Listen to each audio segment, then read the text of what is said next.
And these are for cutting internal threads. Mm. If you went to buy one of them, you'd be looking at $40. Okay. G'day. I like them. What are these for? These are what you put to cut the thread. You're going to find somewhere to put them.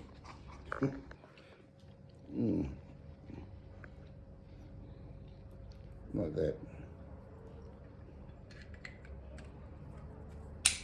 Clamp it with these. You loosen these and you bring that up to the size of the whatever the metal is, the outside diameter. Yep. And lock them up. You put that on the top, squirt a bit of oil on, and always go like one turn that way, then backwards.